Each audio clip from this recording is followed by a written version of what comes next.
kekongruenan, yaitu kekongruenan bangun datar.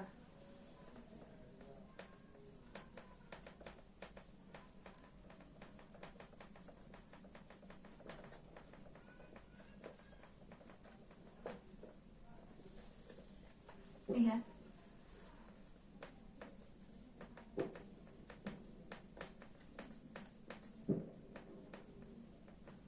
Sebelum kita masuk materinya, tentu saja ada yang namanya definisi kongruen. Apa ada yang tahu di sini kekongruenan itu apa? Iya, kongruen itu ya, bangun yang memiliki bentuk dan ukuran yang sama.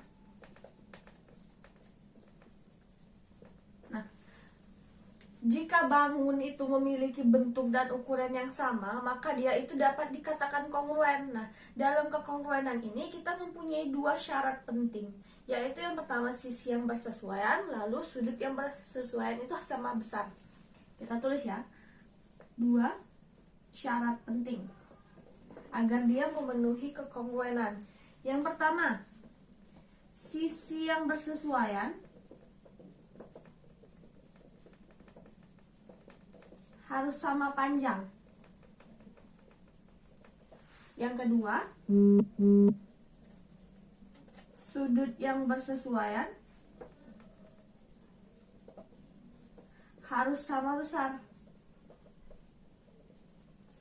Nah, jika bangun itu memiliki dua syarat yang ini, maka dia dapat dikatakan kongruen gitu. Nah, di sini kan ada sisi yang bersesuaian dan sudut yang bersesuaian ya. Nah, misalnya ibu punya contoh nih. Ibu mau buat persegi panjang. Maunya dikasih nama apa persegi panjangnya? ABCD aja lah ya. Ini EFGH. Nah, dari sini yang mana sih yang sisi yang bersesuaian sama sudut yang bersesuaian itu? Nah, caranya itu gini. Misalnya ini, di sini ada kertas nih, bentuknya persegi panjang juga ya. Nih, ini kan persegi panjang nih. Caranya itu, ini kertas ini ibu himpitkan sehingga membentuk satu bangun. Kalau begini kan bukan ya, ini nggak berhimpit ya dia ya. Dia jadinya nggak kayak satu bangun ya. Kita harus himpitkan dia seperti ini, biar jadi satu bangun gini, ya. Inilah, nanti kan sudah berhimpit seperti ini. Nah, kan ketemu nih. Nah, ini yang bersesuaian itu. Sisi-sisi yang bersesuaian itu. Nih, setelah kita himpitkan. Sudut yang bersesuaian juga begitu. Ini kan sudah kita himpitkan ya. Ini misalnya sudut A. Misalnya ini sudut ya. Berarti dia bersesuaian dengan sudut ini, gitu. Lalu juga yang ini, sisi yang ini bersesuaian dengan sisi yang ini. Pas kita himpitkan, ya kan? Nah, ini yang namanya sisi dan sudut yang bersesuaian.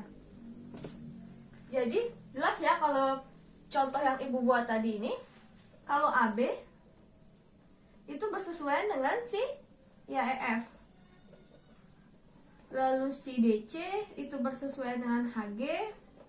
Lalu si AD bersesuaian dengan EH. Lalu si BC bersesuaian dengan si FG. Ya. Lalu sudutnya seperti yang tadi, sudut A bersesuaian dengan si E. Ini kalau kita himpit kan sama ya seperti tadi ya. Sudut E, sudut F itu sama dengan sudut B.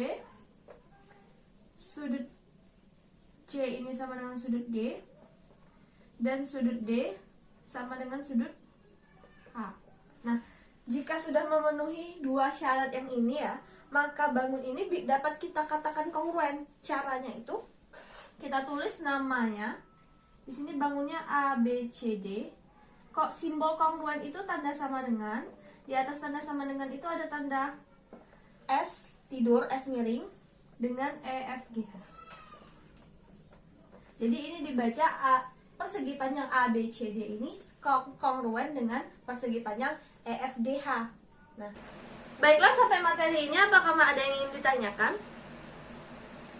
Oke, jika tidak ada, selanjutnya kita akan membuat kelompok-kelompok kecil. Silakan bentuk kelompok kecil sebanyak 4 orang. silakan putar saja kursi kalian ke teman terdekat kalian, atur saja supaya lebih kondusif. Nah, apa ada yang tahu kenapa kita akan membuat kelompok kecil ini? Dengan membuat kelompok kecil ini, Ibu harap kalian akan lebih mudah untuk memahami materi ini. Makanya Ibu sengaja membuatnya dalam bentuk diskusi kelompok. Nanti Ibu akan memberikan lembar kerja siswa untuk didiskusikan. Silahkan baca lembar kerja yang akan Ibu berikan, baca petunjuk yang ada nanti, dan silahkan kerjakan latihan yang ada.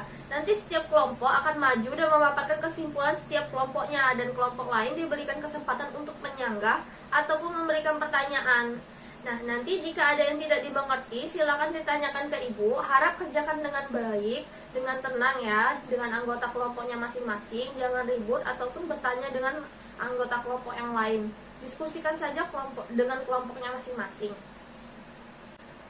Baiklah, karena semua kelompok telah selesai mengisi lembar kerjanya, dapatkah kalian menghadap ke depan kelas kembali? Atur saja kursi kalian agar tidak membelakangi papan tulis, tapi masih tetap berada di dalam kelompok. Nah, silakan kelompok mana yang ingin maju duluan untuk mempresentasikan hasil diskusinya. Baik, terima kasih untuk kelompok 1, silakan maju ya. Untuk kelompok lain, mohon disimak temannya presentasi ya. Catat jika ada informasi baru yang kamu dapatkan dari hasil diskusi temanmu ya. Nah, baiklah, terima kasih untuk semua kelompok atas hasil diskusinya. Kita sudahi diskusi kelompok kita. Atur kembali kursi kalian seperti semula ya. Hadap ke depan semuanya kembali, oke?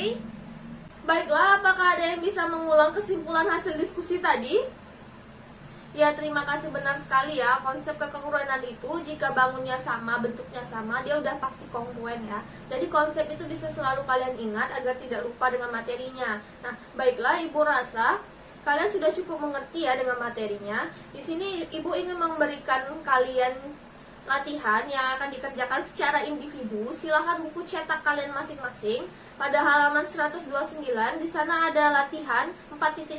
Silahkan dikerjakan dari nomor 1 sampai dengan nomor 6. Nanti jika ada kendala silahkan tanya dengan Ibu ya.